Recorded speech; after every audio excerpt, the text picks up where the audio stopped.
Seek ye first. Seek ye first the kingdom of God and his righteousness, and all things shall be added unto you. That's what the word says. And no, it's not just cliche stuff. No, it's just gibberish. No, it's not. It's not. I'm going to need for people to start understanding and realizing that God's words is alive and well.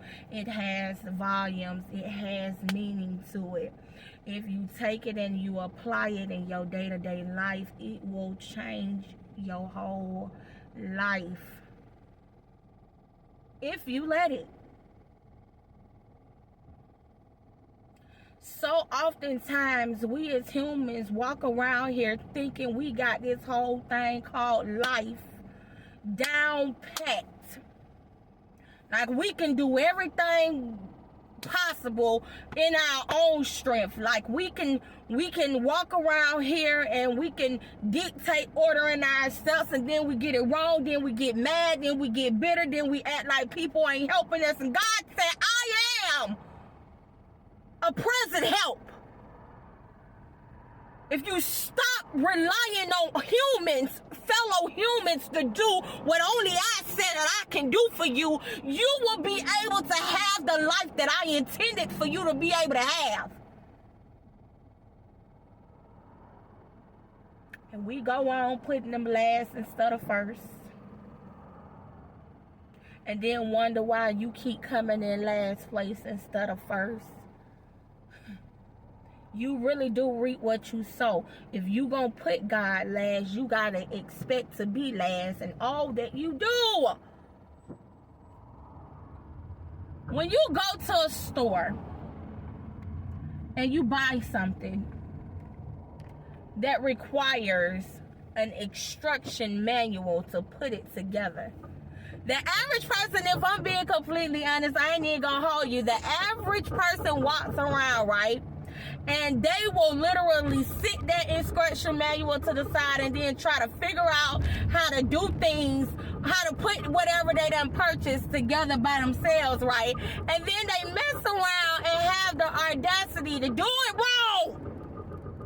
Some get messed up, but here's the funny part about the situation. And I know, listen, I done did it myself, so I know now what I'm talking about. I ain't just saying some stuff because it sound good.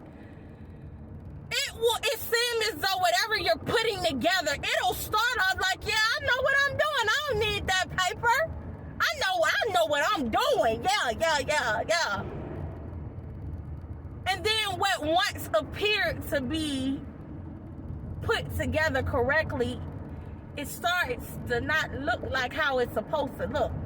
Now you looking at what you done did, which ain't even all the way done yet, and you're looking at how it look on the box or on the picture or on how the paper or whatever the case may be, and you're like, yeah, now you want to scratch your head.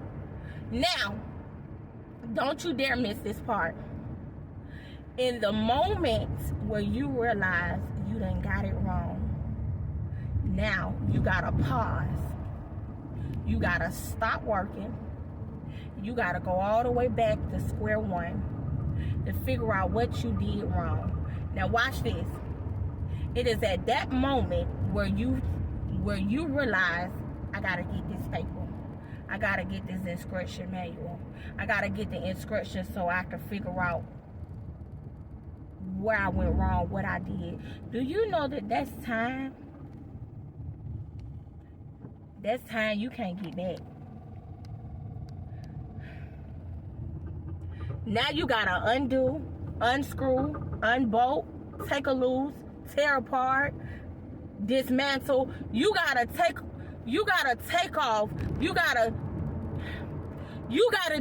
undo everything you thought you had did right. All because you decided you was gonna put something together that you had never put together before a day in your life, and that you knew better than the manufacturer how to put it together.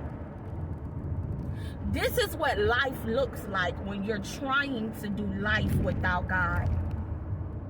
and his instruction, aka the Bible, his instruction manual. This is what it looked like. And I know y'all tired of starting over. I know you tired of dismantling.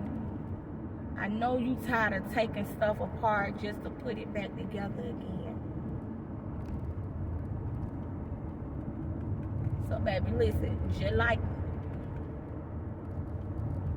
seek ye first the kingdom of God, his righteousness, and all things shall be added unto you. Seek ye first, seek ye first. You can desire the right thing, but if you're doing it, if you putting it together all wrong, baby, listen. I love y'all, and I pray that this encouraged y'all just like it did me. Do you hear me? I pray you. I love y'all, and as always, goodbye.